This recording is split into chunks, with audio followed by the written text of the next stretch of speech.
اسلام آباد میں جناب سب کچھ ٹھیک نہیں ہے. کچھ ملاقاتیں جو ہیں وہ منظر پہ نظر آ رہی ہیں آپ کو, اور کچھ ایسی ملاقاتیں ہیں جو آپ کو نظر نہیں آ رہی کہ یار یہ آئی ایس پی آر نے اناؤنس کر دیا ہے, یہ تو پرائم منسٹر ہاؤس کی جانب سے اناؤنسمنٹ آتی ہے, یہ کیا ہوا ہے. انہوں نے یہ سب کچھ کر کے جنرل فیض کا اگر رستہ روکا ہے نا, اگر میری چوائس نہیں ہوئی ہے تو پھر ان کی چوائس بھی نہیں ہوگی. جب عمران خان صاحب کا وہ سیم پیج پھٹا تو اس کے بعد سے ہر قسم کی سپورٹ ان کو ملنا بند ہو گئی جو ان کو اسٹیبلشمنٹ سے ملا کرتی تھی. شہباز شریف صاحب کے لیے ہم نے 20 ایسے کھڈے تیار کیے ہیں جن سے بچنا شہباز شریف صاحب کے لیے بہت ضروری ہے. السلام علیکم ناظرین, میں ہوں منصور علی خان, اپنے ڈیجیٹل چینل کے اوپر آپ کو خوش آمدید کہوں گا. ناظرین, اس ویڈیو کے اندر جو چیزیں میں آپ کے ساتھ شیئر کرنا چاہوں گا اس میں تو چند چیزیں جو ہیں وہ جو لیٹسٹ ڈیولپمنٹس ہوئی ہیں وہ تو آپ کے ساتھ ڈسکس کریں گے, لیکن ہماری جو ریسرچ ٹیم ہے انہوں نے اس موجودہ صورتحال کے حوالے سے ایک کچھ ریسرچ مٹیریل بھی نکالا ہے جو ایکسکلوسیولی ابھی ہم تھوڑی دیر میں آپ کے ساتھ شیئر کریں گے کہ موجودہ صورتحال میں اگر آپ اس کو کمپیئر کریں پچھلے ایک سال کے اندر تو کیا کیا ایسی چیزیں ہیں جو قابل ذکر ہیں جن کو نوٹ کرنے کی ضرورت ہے, اور اگر آپ نے ان کے اوپر نظر نہ رکھی تو میرا خیال میں آپ بہت سی امپورٹنٹ چیزوں کو جو ہے وہ مس کر جائیں گے. یہ جو چیزیں ابھی تھوڑی دیر میں آپ کے سامنے پیش کرنے لگا ہوں یہ ابھی تک آپ کو کسی چینل کے اوپر کسی جگہ کے اوپر آپ کو نظر نہیں آئی ہوں گی, یہ میری آپ کو گارنٹی ہے. تو ہم نے بڑی کچھ ایکسکلوسیو چیزیں نکالی ہیں وہ میں آپ کو بتاتا ہوں, لیکن اس کے علاوہ دو چار کچھ اور جو خبریں ہیں ذرا پہلے وہ ڈسکس کر لیں. اسلام آباد میں جناب سب کچھ ٹھیک نہیں ہے, یہ حقیقت ہے. افواہوں کا بازار اس وقت گرم ہوا ہوا ہے اور میل ملاقاتوں کا سلسلہ جاری ہے اسلام آباد میں. کچھ ملاقاتیں جو ہیں وہ منظر پہ نظر آ رہی ہیں آپ کو, اور کچھ ایسی ملاقاتیں ہیں جو آپ کو نظر نہیں آ رہی. مثال کے طور پہ ایک ملاقات ہوئی ہے, آصف علی زرداری صاحب وزیر اعظم ہاؤس پہنچے. جب وہ وزیر اعظم ہاؤس پہنچے تو شہباز شریف صاحب نے خود آگے بڑھ کے ان کا استقبال کیا. اچھا, انٹرسٹنگ بات اس ساری چیز کے اندر یہ بھی ہے کہ شہباز شریف صاحب جو ہے وہ پوری طرح صحت یاب ہو گئے ہیں, کووڈ سے وہ نکل آئے ہیں باہر, اور اب مطلب ان کی ملاقات ہو. ورنہ آصف علی زرداری سے ملاقات جو ہے اگر آپ کو کووڈ ہوا ہو تو بڑی ہی مشکل سے ہو سکتی ہے, ہو ہی نہیں سکتی بلکہ. لیکن آصف علی زرداری صاحب جو ہیں, کیونکہ میں پاکستان پیپلز پارٹی کے حوالے سے بات جانتا ہوں کہ وہ بہت اس چیز کا خیال رکھتے ہیں. آپ نے نوٹ کیا ہوگا کہ آصف علی زرداری صاحب اکثر اوقات جب بھی پبلک میں جاتے ہیں تو ابھی بھی وہ ماسک وغیرہ پہن کے جاتے ہیں. تو اس کے باوجود وہ شہباز شریف صاحب سے ملنے کے لیے آئے ہیں جن کو ابھی کووڈ ہو کے ہٹا ہے. تو یہ بڑی غیر معمولی بات ہے, اور کتنی کو امپورٹنٹ بات ہوگی کہ جس کی وجہ سے آصف علی زرداری صاحب وزیر اعظم ہاؤس آ گئے اور اس کے بعد ان کی ملاقات ہوئی ہے. اب آئی ایم پریٹی شیور کہ ان کی ملاقات جو ہے وہ کسی اہمی گفتگو تو نہیں ہوئی ہوگی. ایک ہی ٹاپک ہے جو اس وقت ہر زبان زد عام ہے, اور وہ ہے نئے آرمی چیف کی تعیناتی, جس کے حوالے سے سمری ابھی تک نہیں پہنچی ہے. اچھا, اسی سے ریلیٹڈ جو ہے دو چیزیں اور ہیں جو میں آپ کے ساتھ شیئر کرنا چاہتا ہوں. ایک تو خواجہ آصف صاحب جو ہیں وہ آج ایک شو کے اندر آئے ہیں, اور اس کے علاوہ بھی ایک دو جگہوں کے اوپر جو انہوں نے گفتگو کی ہے. انہوں نے کہا جی اگلے 24 سے 48 گھنٹے میں جو ہے وہ آرمی چیف کے نام کے اوپر جو ہے مشاورت کمپلیٹ ہو جائے گی, یہ انہوں نے کہا. لیکن بات یہ ہے کہ یہی بات انہوں نے 48 گھنٹے پہلے بھی کہی تھی. ہفتے والے دن بھی انہوں نے یہی کہا تھا کہ جی یہ سارا معاملہ جو ہے وہ پیر تک جو ہے وہ نبڑ جائے گا, اور میکسیمم انہوں نے کہا تھا بدھ تک میرا خیال میں آرمی چیف کا نام جو ہے وہ اناؤنس ہو جائے گا. لیکن ابھی تک اس کے آثار نظر نہیں آ رہے. تو اس کا مطلب ہے سب کچھ ٹھیک نہیں ہے. اور اب یہ کہا جا رہا ہے, اور اس کے علاوہ ملک احمد خان صاحب جو ہیں آج دنیا نیوز کے پروگرام کے اندر آئے ہوئے تھے, اجمل جامی اور مجیب الرحمان شامی صاحب کے شو کے اندر. انہوں نے یہ کہا ہے کہ جی سب سے پہلے تو انہوں نے بتایا کہ جی جمعرات کو جو ہے وہ ایک بڑی امپورٹنٹ میٹنگ کیبنٹ کی بلا لی گئی ہے جس کے اندر اس چیز کو ڈسکس کیا جانا ہے. اور جمعے والے دن جو ہیں وہ پرائم منسٹر ویسے بھی جو ہے وہ ایک دن کے لیے بیرونی دورے کے اوپر جا رہے ہیں, لیکن موسٹ پرابلی ان کا دورہ صرف ایک دن کا ہوگا. وہ جائیں گے اور اگلے دن واپس آ جائیں گے پاکستان. اور یہ لیکن وہ جب پاکستان واپس آئیں گے تو عمران خان صاحب بھی اسلام آباد پہنچ چکے ہوں گے. جب وہ پاکستان واپس آئیں گے نا تو اسلام آباد تو نہیں, پنڈی سوری, وہ عمران خان صاحب خود بھی کبھی کبھار کنفیوز ہو جاتے ہیں تو انہوں نے مجھے بھی کنفیوز کر دیا. اسلام آباد نہیں, پنڈی آنے لگے ہیں وہ. اچھا, صرف اس چیز سے ریلیٹڈ ایک اور خبر میں آپ کو دے دوں کہ برٹش ہائی کمشنر نے آج عمران خان صاحب سے ملاقات کی رمیز راجہ کے ساتھ. رمیز راجہ بڑی اٹ واز کوائٹ سرپرائزنگ کہ پی سی بی چیئرمین رمیز راجہ جو ہے وہ عمران خان صاحب سے ملنے کے لیے جا رہے ہیں, اور ساتھ برٹش ہائی کمشنر کو بھی لے کے جا رہے ہیں. اس کی وجہ یہ کیا ہے کہ انگلینڈ کا میچ جو ہے وہ شروع ہونا ہے پنڈی کے اندر ہی, اور برٹش ہائی کمشنر جو ہیں وہاں پہ عمران خان صاحب کے پاس گئے اور وہ جا کے مطلب وہ ڈسکس ہی یہی کیا کہ جی بھائی جان تسی یہ جڑا گند کھلارن لگے ہوتے ساڈا میچ ہونے لگا ہے. اور آپ کو یاد ہوگا کہ انگلینڈ جو ہے وہ پہلے بھی ایک دفعہ انہوں نے اپنی سیریز کینسل کر دی تھی, تو وہ اس کی ایشورنس مجھے ایک منٹ کے لیے ویسی میں بات کر رہا ہوں, یہ مت سمجھے گا کہ میں عمران خان صاحب کو جو ہے وہ بالکل ہی کمپیئر کروں, لیکن مجھے نا ایک امپریشن آیا جیسے کہ کوئی اب وہ BCCI کا سربراہ جو ہے نا بال ٹھاکرے سے ملنے کے لیے گیا ہوا ہے کہ بھائی جان ہم نے ممبئی میں میچ کرانا ہے, آپ کی مہربانی ادھر میچ کر لیں کہ نہ کریں. یہ صورتحال رہی ہوئی ہے. میں آپ کو بتاؤں کہ انڈیا کے اندر کرکٹ کے حوالے سے یہ صورتحال رہی ہوئی ہے کہ ممبئی میں اگر میچ کرانا ہوتا تھا نا تو بال ٹھاکرے کو آن بورڈ لینا پڑتا تھا. تو یہاں پہ بھی جو ہے بیچارہ برٹش ہائی کمشنر جو ہے, آپ وہ دیکھیں کہ وہ کسی اور حکومتی عہدیدار کے ساتھ نہیں گیا ہے, وہ PCB چیئرمین کے ساتھ گیا ہے, رمیز راجا کے ساتھ گیا ہے کہ بھائی جان تاری مہربانی ہے, اس سے ساڈا میچ ہونا ہے, تو آپ بھی کرکٹ کھیلتا رہے ہیں, مطلب آپ خود بھی کرکٹ کے کیپٹن رہے ہیں, تو برائے مہربانی. تو وہاں پہ ان کو ایشورنس دی گئی ہے کہ جی ہم اپنی پارٹی کو جو ہے وہ, یہ ایکچولی ٹکرز چلے ہیں یہ کہ میں اپنی پارٹی کو ہدایت دے دوں گا, آپ بے فکر ہیں, میچ جو ہے وہ ویسے ہی ہوگا, کوئی ایسی پرابلم والی بات نہیں ہے. اینی وے ٹھیک ہے, اللہ کرے یہ ہو جائے, کیونکہ ظاہری بات ہے وہ جو پاکستان کرکٹ ٹیم نے اندر لینڈ کرنا ہے وہ نون لیگ کی نہیں ہے, PTI کی نہیں ہے, پیپلز پارٹی کی نہیں, وہ پاکستان کی ٹیم ہے. تو پاکستان کا وہ میچ ہے اور وہ ہمارے مہمان ہیں جو ہمارے ساتھ یہاں پہ کھیلنے کے لیے آ رہے ہیں. سو آئی ہوپ کہ سب کچھ خیر خیریت سے ہو جائے. آ جائیں آپ ذرا اس امپورٹنٹ ایشو کے اوپر جو قابل ذکر ہے, اور وہ ہے کہ یہ ہم یہاں پہ پہنچے کس طرح ہیں. یہ جو موجودہ صورتحال اس وقت کی جو کھچڑی پکی ہوئی ہے, یہ موجودہ صورتحال بنی کس طرح ہوئی ہے. اس کے لیے آپ کو تھوڑا سا ذرا ماضی میں جانا پڑے گا, اور آج سے اپروکسیمیٹلی 1 سال پہلے جو اس وقت صورتحال یہاں پہ بنی ہوئی ہے کہ جی سمری نہیں آ رہی, اپوائنٹمنٹ ہونی ہے, کچھ ایسی ہی صورتحال آج سے تقریباً 1 سال پہلے اس وقت ہوئی تھی جب عمران خان صاحب وزیر اعظم تھے اور DGISI کی اپوائنٹمنٹ اناؤنس کر دی گئی تھی, ISPR کی جانب سے اناؤنس کر دی گئی تھی کہ جناب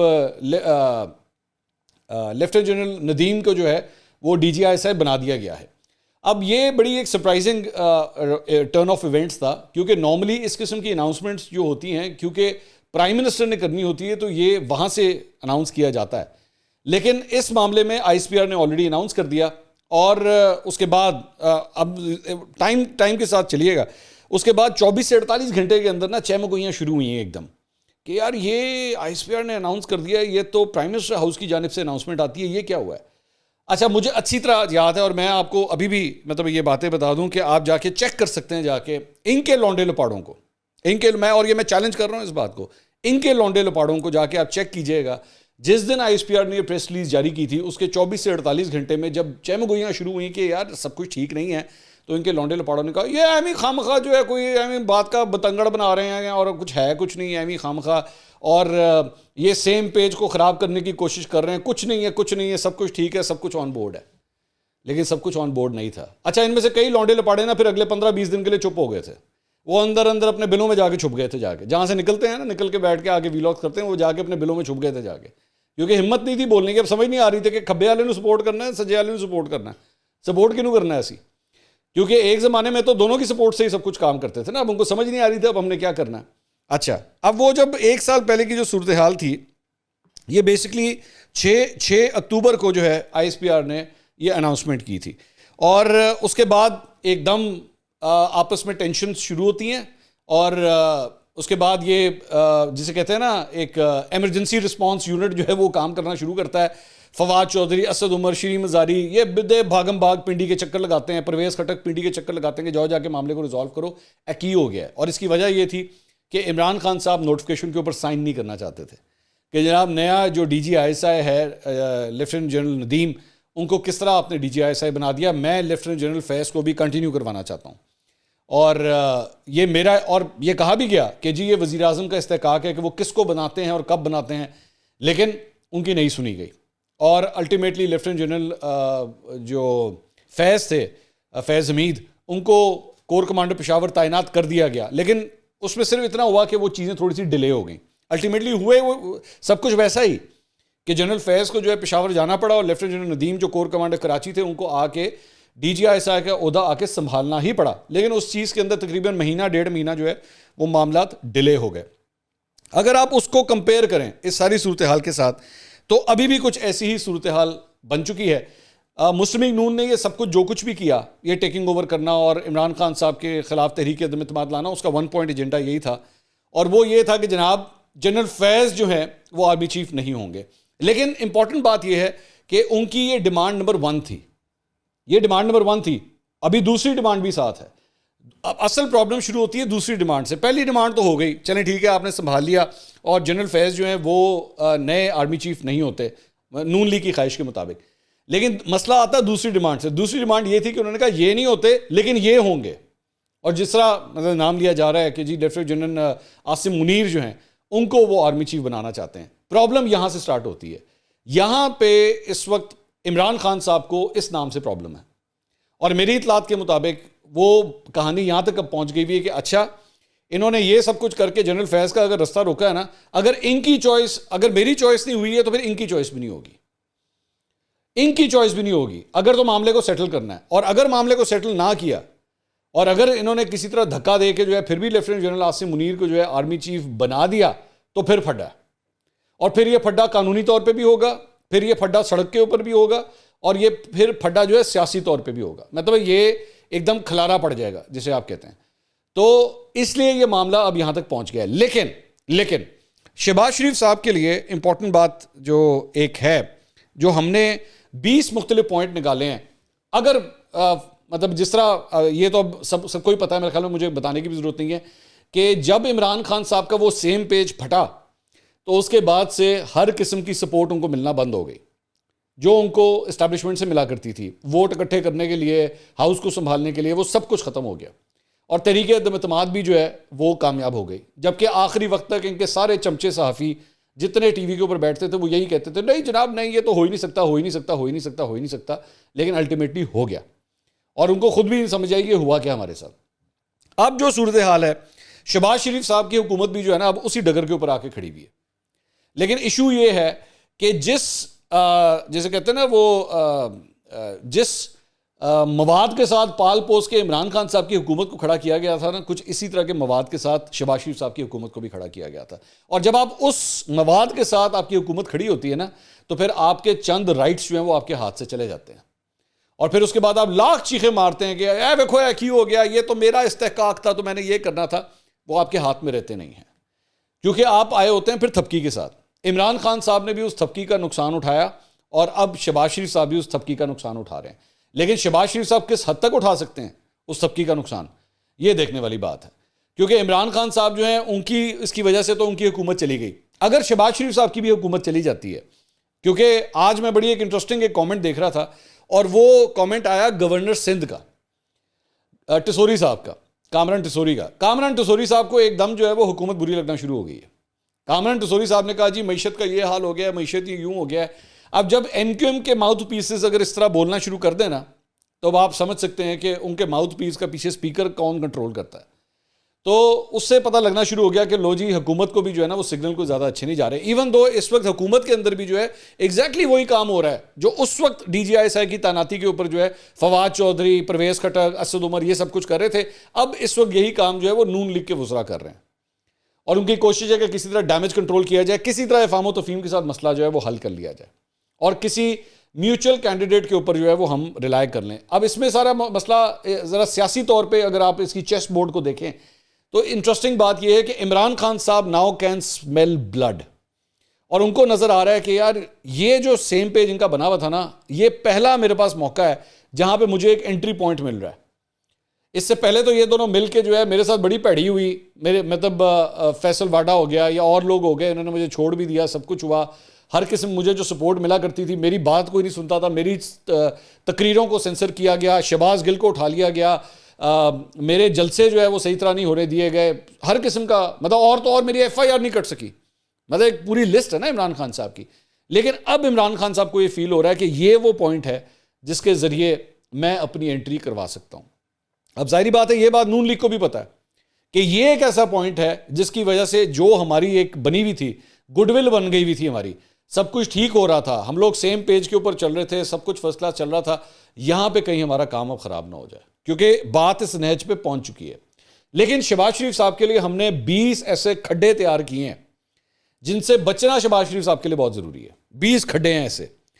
اب وہ کھڈے کون کون سے ہیں یہ میں آپ کے سامنے رکھتا ہوں. ایک, اگر آپ نے اس صورتحال سے بچنا ہے تو سب سے پہلی بات یہ کہ شہباز شریف کو کسی بھی طرح عمران خان بننے کی کوشش نہیں کرنی چاہیے اگر تو اپنی حکومت کو چلانا ہے. میں مثال کے طور پہ مطلب بہت سی ایسی چیزیں ہیں وہ میں آگے کر کے, مثال نمبر 2 اس کے اندر ہے کسی ادارے کو نیوٹرل ہونے پر حتف تنقید مت بنائیے گا. عمران خان صاحب نے بیسک جو ایک ڈیموکریسی کا جو ایک فلا ہے وہ یہ کیا کہ جناب آپ نیوٹرل نہیں ہو سکتے, آپ نیوٹرل نہیں ہو سکتے. یہ ڈیموکریسی کے ہی خلاف ہے, جمہوریت کے خلاف ہے اس چیز کو کہ آپ ایک ادارے کو کہہ رہے ہیں کہ آپ نیوٹرل نہ ہو. تو برائے مہربانی اس کھڈے میں مت گر جائیے گا جو عمران خان صاحب نے کھودا. نمبر 3, اگر بالامر مجبوری نیوٹرل کہہ بھی دیں تو پھر نیوٹرل کی وہ تشریح مت کیجیے گا جو میرے کپتان نے کی, یعنی کہ نیوٹرل جانور ہوتا ہے. برائے مہربانی اس رستے پہ بھی چلنا مت شروع کر دیجیے گا, ٹھیک ہے, کہ جی نیوٹرل تو جانور ہوتا ہے, آپ نیوٹرل نہیں ہو سکتے. مطلب آپ فوج کو یہ کہنا شروع کر دیں, اسٹیبلشمنٹ کو یہ کہنا شروع کر دیں بھجن عمران خان کو قابو کرو جا کے. یہ کام مت کیجیے گا, یہ بھی اس ادارے کا کام نہیں ہے کہ اگر آپ اس کو اس لائن کے اوپر چلانا شروع کر دیں, اس سے بھی اجتناب کیجیے گا. نمبر 4, پارلیمان میں ہونے والی تبدیلیوں کو کسی سازش کا شاخسانہ مت قرار دے دیجیے گا کہ لو جی کچھ نہ کچھ ہوا ہے, مراسلے ہلانا شروع کر دیے, اور اس کے بعد ووٹ آف نو کانفیڈنس اگر آتا ہے تو آپ یہ کہیں جناب یہ جو میرے خلاف ووٹ آف نو کانفیڈنس لے کر آئے یہ سارے غدار ہیں اور یہ جناب بیرونی سازش کا حصہ ہے. اس قسم کی حرکتیں مت کیجیے گا. یہ ایک ڈیموکریٹک پروسیس ہے اور اس ڈیموکریٹک پروسیس کے اندر جو ہے وہ سیاست کوٹ کوٹ کے بھری ہوئی ہوتی ہے, جس میں آج وہی اتحادی جو ایک زمانے میں عمران خان صاحب کے ساتھ تھے. میں نے اس وقت بھی آپ کو کہا تھا کہ اگر آپ اٹھا کے دیکھ لیجیے گا میرے ویلاگز, میں نے اس وقت بھی یہ کہا تھا کہ یہ بھانمتی کا کنبہ بنا ہوا ہے سارا, یہ شہباز شریف صاحب کی جو حکومت ہے. یہ سارے اتحادی جو ایک زمانے میں عمران خان صاحب کے ساتھ تھے, اگر وہ ان کے وفادار نہیں رہے اور آج آپ کے ساتھ ہیں, کل کا یہ دن بھی آ سکتا ہے کہ یہ آپ کے وفادار بھی نہ رہیں اور ہو سکتا ہے آپ کو چھوڑ کے چلے جائیں. ٹھیک ہے, یہ بھی ہو سکتا ہے, بات یہاں تک بھی جا سکتی ہے. ان سب چیزوں کو, ان تمام کھڈوں کو اپنے دماغ میں رکھیے گا. اس کے بعد کوئی گاڈ سے کوئی خط لڑا کے بیرونی سازش کا چیپٹر مت کھول دیجیے گا, جس طرح عمران خان صاحب نے 27 مارچ کو جا کے جو ہے وہ اسلام آباد کے جلسے میں نکال دیا تھا اور پاکستان کی تمام خارجہ پالیسی کا بیڑا غرق کر دیا تھا. برائے مہربانی اس طرح کی حرکت کوئی مت کیجیے گا, ٹھیک ہے, کیونکہ عمران خان صاحب نے وہ بیوقوفی تو کر دی اپنی سیاست بچانے کے لیے, اس کی وجہ سے پاکستان کے خارجی تعلقات کا بیڑا غرق مت کیجیے گا. آئی ہوپ, میں یہ بھی اس کے ساتھ امید کرتا ہوں کہ شہباز شریف صاحب کو اگر کوئی تحفے ملے تو انہوں نے اب تک کوئی بیچ نہیں دیے ہوئے. میری یہ بھی آپ سے درخواست ہے, یہ بھی ایک بہت بڑی امبیرسمنٹ ہوتی ہے. اس کے علاوہ اقتدار ہاتھوں سے جاتا دیکھ کر جلسوں کا اعلان مطلب شروع کر دیجیے گا کہ جی میں تو سڑکوں پہ آنے لگا ہوں. آپ کے بھائی یہ سب کچھ آلریڈی کر چکے ہیں. آپ کو یاد ہے جی ٹی روڈ کے اوپر انہوں نے پورا لانگ مارچ نکالا تھا, کچھ نہیں ہوا تھا, اس کا کوئی فائدہ نہیں ہے. ٹھیک ہے, تو اس قسم کی حرکتیں مت شروع کر دیجیے گا, اس کا ابھی کوئی فائدہ نہیں ہوگا اس کا. اس کے علاوہ اپنی ہر تقریر اور تقریب میں جو ہے ریاست مدینہ کا بھاشن مت دینا شروع کر دیجیے گا. ہم سب جانتے ہیں کہ عمران خان صاحب کا بھی یہ جو نعرہ ہے نا, وہ صرف اپنی سیاست چمکانے کے لیے, ان کا ریاست مدینہ سے کوئی تعلق نہیں ہے. یہ کتنے کو ریاست مدینہ کے حکمران کے قریب ہیں یا اس سانچے میں ڈھلتے ہیں کہ نہیں ڈھلتے, ہم سب جانتے ہیں. ٹھیک ہے, ریاست مدینہ کا نام لے کے جو ہے وہ 1000 کنال سے اوپر کی زمین نہیں رکھی جاتی. ریاست مدینہ کا نام لے کے 458 کنال زمین جو ہے وہ کسی سے ڈیل کے تحت نہیں لی جاتی. ریاست مدینہ کا نام لے کے جو ہے کسی ایسے شخص کے اوپر جس کے اوپر 190 ملین پاؤنڈز کا ایک کیس چل رہا ہو, اس کے پیسے معاف نہیں کرائے جاتے. کابینہ سے جو ہے اس کو اپروول نہیں دلوائی جاتی. یہ کہیں پہ بھی ریاست مدینہ کے قریب نہیں آتا. اس طرح کی حرکت مت کیجیے گا. اس کے علاوہ گاہے بگاہے زبردستی اسلامک ٹچ سے بھی گریز کیجیے گا. یہ جو امر بالمعروف اور اس قسم کی چیزیں ہیں, ویسے تو نون لیگ کی بھی تاریخ بھری پڑی ہے, مذہب کارڈ انہوں نے بھی بہت استعمال کیا, خاص طور پہ 1990 کے الیکشن میں جب IGI بنائی تھی, وہ 9 ستارے جو بنے تھے اس کے اندر پورا مذہبی ٹچ تھا. آپ نے محترمہ بینظیر بھٹو پاکستان پیپلز پارٹی کے خلاف بھی مذہب کا بھرپور استعمال کیا ہے. اب مت یہ حرکت کیجیے گا برائے مہربانی. آپ کے پارٹی کے 2 لوگ جو ہیں آلریڈی یہ حرکت کر چکے ہیں. جب PTV کے اوپر جو ہے عمران خان صاحب کے مذہبی عقائد کے حوالے سے جو ہے ایک فضول چیز چلی تھی, میں نے اس کو بھی کرٹیسائز کیا تھا. یہ کام مت کیجیے گا. اس کے علاوہ برائے مہربانی اپنی سوشل میڈیا ٹیم کو یہ ٹاسک مت دیجیے گا کہ وہ شہیدوں کو برا بھلا کہیں, کیونکہ عمران خان صاحب نے یہ کر کے بہت زیادہ توہین کروائی تھی. ان کے جو فالوورز نے یہ حرکتیں کی تھیں ٹویٹر کے اوپر, سوشل میڈیا کے اوپر, اور بعد میں ایک ایک کر کے آ کے جو اپنے ویڈیو پیغام جاری کیے دیجیے ہمیں معاف کر دیں, ہمیں معاف کر دیں. اس کے علاوہ 11واں نمبر, اگر الیکشن کمیشن نے آپ کے خلاف کوئی فیصلہ دے دیا تو اس کے چیف کو کسی کے گھر کا نوکر مت قرار دے دیجیے گا. جس طرح عمران خان صاحب جو ہیں موجودہ چیف الیکشن کمشنر کو وہ کہتے ہیں جی یہ تو شریفوں کے گھر کا نوکر ہے. فار گاڈ سیک, اداروں کی ڈگنیٹی کا اس طرح بیڑا غرق مت کیجیے گا. اگر یہ معاملات آپ کے خراب ہو جاتے ہیں تو یہ اس طرح کی حرکتیں مت کیجیے گا. اگر عدلیہ سے بھی آپ کے حق میں 12واں نمبر, اگر عدلیہ سے بھی آپ کے حق میں فیصلہ نہ آئے تو کسی جج کو تڑیا مت لگائیے گا. آپ کے بھائی آلریڈی یہ کر چکے ہیں, وہ 5 جج یہ ماضی میں وہ کر چکے ہیں. برائے مہربانی آپ یہ حرکتیں مت کیجیے گا. عمران خان صاحب تو توہین عدالت کے کیس میں سے بچ گئے, پتہ نہیں آپ لوگ بچتے ہیں کہ نہیں بچتے. بیوروکریسی جتنا آپ کا ساتھ دے سکتی ہے اس نے دیا. اگر وہ کوئی حکم ماننے سے انکار کریں تو ان کے افسران کو کھلے عام دھمکیاں مت دیجیے گا. جس طرح عمران خان صاحب کہتے ہیں نا, میں تمہارا گربان پکڑ لوں گا تو میں تمہیں یہ کر دوں گا تو میں تو وہ کر دوں گا, میرے کان کھول کے سن لو. اس طرح کی حرکتیں مت کیجیے گا برائے مہربانی. اگر وزیر اعظم ہاؤس سے جانا پڑے تو صرف ڈائری لے کر مت نکلے گا, اپنے جتنے بھی تحفے تحائف جن کی قیمت آپ ادا کر چکے ہیں وہ بھی ساتھ لے کر جائیے گا. یہ جو کیونکہ آپ کے پاس جو ہے as compare to Imran Khan صاحب ایسے چمچے موجود نہیں ہیں جو آپ کے بارے میں اس طرح کی باتیں کہے کہ وہ تو صرف جب نکلے تھے تو ان کے ہاتھ میں ڈائری تھی. ایسی کوئی چیزیں نہیں ہیں. تو براہ مہربانی کوشش تو یہ کریں کہ کوئی بھی تحفہ مت لیجیے گا. جو حکومت پاکستان کے توشہ خانے کے اندر پڑے ہوئے ہیں وہ ادھر ہی پڑے رہنے دیجیے گا. آپ مت لے کے جائیے گا اگر آپ کی حکومت چلے گئی تو براہ مہربانی. 15ویں نمبر پہ اگر آپ کو آپ کی وزارت عظمیٰ سے رخصتی کے آثار نظر آئیں تو اسٹیبلشمنٹ پر انگلی مت اٹھائیے گا. آپ لوگوں نے لاسٹ ٹائم بھی یہ کیا تھا, بعد میں اس کے بعد گجرانوالہ کی تقریریں کی, بعد میں پھر آپ بھول بھی جاتے ہیں. مسئلہ یہ ہے آپ اپنے وقتی فائدے کے لیے جو ہے یہ انگلیاں اٹھاتے ہیں اور بعد میں جب حالات تبدیل ہوتے ہیں تو آپ کہتے ہیں اب سب اچھا کی رپورٹ ہے. کوئی ایسی بات نہیں, بھول جاتے ہیں آپ. تو برائے مہربانی یہ والا کارڈ اب دوبارہ مت پلے کیجیے گا, یہ بھی آپ سے ریکویسٹ ہے. عمران خان صاحب بھی جو ہیں وہ ہم بھی سب جانتے ہیں کہ یہ کارڈ کیوں پلے کر رہے ہیں. 16واں نمبر, اگر آپ کی رخصتی کی وجہ اسٹیبلشمنٹ کو قرار دینا ہو تو پہلے یہ اقرار ضرور کیجیے گا کہ آپ کو وزارت عظمیٰ کے منصب پر بٹھایا بھی انہوں نے ہی تھا. اور یہ کہانی 1985 سے چل رہی ہے, اس کے بعد 1990 کے اندر بھی یہ سب کچھ ہوا. تو پوری ایک تاریخ بھری پڑی ہے جب اسٹیبلشمنٹ نے آپ کو سپورٹ کیا ہے. آپ کا ماضی بھی کوئی صاف ستھرا نہیں ہے, ہم سب جانتے ہیں, ٹھیک ہے. اور شہباز شریف صاحب تو ویسے بھی مطلب پورا پاکستان جانتا ہے کہ اسٹیبلشمنٹ کے ساتھ مل کے وہ ہمیشہ سیاست کرتے رہے. عمران خان کی طرح آدھی بات مت کیجیے گا, ہمت کر کے پورا سچ قوم کے سامنے رکھیے گا کہ ہاں ہم ان کی تھپکی سے آئے تھے اور ان کی لات پڑنے پر نکل گئے ہیں. اگر تو ایسا ہوگا تو پھر کھل کے بتائیے گا اور نام لیجیے گا. یہ والی پٹی جو ہے نا, یہ جو سیاستدان اکثر سناتے ہیں کہ وقت آنے پہ میں بتاؤں گا, وہ وقت کبھی آندہ ہی نہیں, ٹھیک ہے. لوگوں کو اس طرح کی پٹیاں مت پڑھائیے گا جس طرح عمران خان صاحب پڑھاتے ہیں, برائے مہربانی. اور اگر آپ کے اندر سچ بولنے کی ہمت نہ کر پائیں اور کوئی صحافی یہ فریضہ سر انجام دے دے تو اس کو لفافہ مت پکاریے گا. عمران خان صاحب کی جس طرح عادت ہے, جو ان کی بات ہے نا, انہوں نے یہ بھی لفافہ, وہ بھی لفافہ, یہ بھی لفافہ, وہ بھی لفافہ, سارے لفافے بن جاتے ہیں. تو برائے مہربانی یہ والی حرکتیں مت کیجیے گا. 19واں نمبر, نہ خود آدھے تیتر آدھے بٹیر بنیے گا اور نہ لوگوں کو بیوقوف بنائیے گا. سچ بات کیجیے گا, لوگ سچ سننا پسند کرتے ہیں. اور برائے مہربانی ایک اور ریکویسٹ ہے آپ سے, انٹرویو ضرور دیجیے گا. انٹرویوز دینے کی ہمت پیدا کیجیے گا اور اس میں پورا سچ بولیے گا. اپنے چمچوں کے ذریعے جو ہے نا اپنا نیریٹو مت بلڈ کروائیے گا. وہ جو آپ نے 4-5 بابے رکھے ہوئے نا لاہور اور اسلام آباد کے اندر کہ وہ آپ کے لیے کالم لکھ دیں گے یا فرنٹ پیج کے اوپر خبریں چھاپ دیں گے, برائے مہربانی اس سے بھی اجتناب کیجیے گا. آپ ابھی بھی اسی ڈگر کے اوپر چل رہے ہیں. آپ کی صفوں کے اندر بڑے انٹیلیجنٹ لوگ بیٹھے ہوئے ہیں جو جرنلزم کو اور میڈیا کو اچھی طرح جانتے ہیں, ان کا استعمال کر لیجیے گا اور اچھے انٹرویوز دے دیجیے گا. اور برائے مہربانی اپنے دلوں سے یہ ڈر نکالیے کہ جو آپ کے پورے خاندان میں ڈر بیٹھا ہوا ہے نا کہ پتہ نہیں کیمرہ نہیں ہے گا میرے آگے, کوئی اسکڈ میزائل پہ ہے کہ چل جائے گا تو مینوں اڑا دے گا. یہ کیمرہ ہوتا ہے, اگر سچ بولیں گے تو کیمرہ آپ کے ساتھ ہی رہے گا, بے فکر ہیں. آخری نمبر, ان سب کے باوجود اگر آپ کو لگے کہ نہیں ہمیں اقتدار سے ہٹانے والے غلط کر رہے ہیں تو پھر یہ لطیفہ سن کر فیصلہ ضرور کیجیے گا. لطیفہ اب سننے والا ہے. لطیفہ یہ ہے کہ جی ایک شخص نے مرغا پالا اور اس کا دل کیا کہ اس مرغے کو جو ہے نا میں حلال کروں, لیکن بات یہ تھی کہ اسے سمجھ نہیں آ رہی تھی کہ میں اس کو جسٹیفائی کس طرح کروں, کہ مرغا جڑی ہے نا اس گل کس طرح سمجھے گا کہ یار میں نے فیصلہ کر لیا کہ تجھے میں نے حلال کرنا ہے. تو وہ پہلے دن مرغے کے پاس جاتا ہے اور جا کے مرغے کو کہتا ہے کہ کوئی نہ کوئی تو بہانہ بنانا تھا. اس نے کہا آج کے بعد نا اگر تم نے صبح کے وقت اگر اذان دی نا تو میں تمہیں حلال کر دوں گا. اب مرغا کہتا ہے جی ٹھیک ہے. تو صبح جب ہوتی ہے تو مرغا جو ہے وہ جب اذان دینے کا ٹائم ہوتا ہے, مرغا اذان تو نہیں دیتا لیکن اپنے پر پھڑپھڑانا شروع کر دیتا ہے. مالک دیکھتا ہے, وہ کہتا ہے یار یہ مرغا بولا تو ہے نہیں. تو اس کو جا کے کہتا ہے کہ اگر تم نے پر بھی پھڑپھڑائے نا اپنے تو میں تمہیں حلال کر دوں گا, خبردار جو تم نے پر بھی ہلائے. مرغا کہتا ہے جی ٹھیک ہے میں نہیں ہلاتا. اگلے دن جا کے وہ دیکھتا ہے تو نہ مرغا اذان دیتا ہے نہ پر پھڑپڑاتا ہے, لیکن اپنی گردن جو ہے وہ ہلانا شروع کر دیتا ہے. مالک اس کو جا کے کہتا ہے اب اگر تو نے اپنی گردن ہلائی نا تو میں تجھے حلال کر دوں گا, تو نے یہ بھی نہیں کرنا.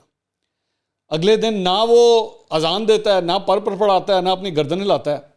مالک کہتا ہے یار اس نے یہ بات بھی مان لی, اس کے بعد اب یہ بہانہ بھی نہیں ہے کہ میں اس کو کس طرح فارغ کروں یا کس طرح اس کا قیمہ کس طرح بناؤں میں.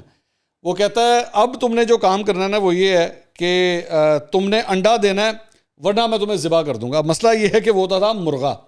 اب مرغا انڈا کس طرح دیتا, تو وہ یہ جب بات سنتا ہے نا تو وہ رونا شروع کر دیتا ہے.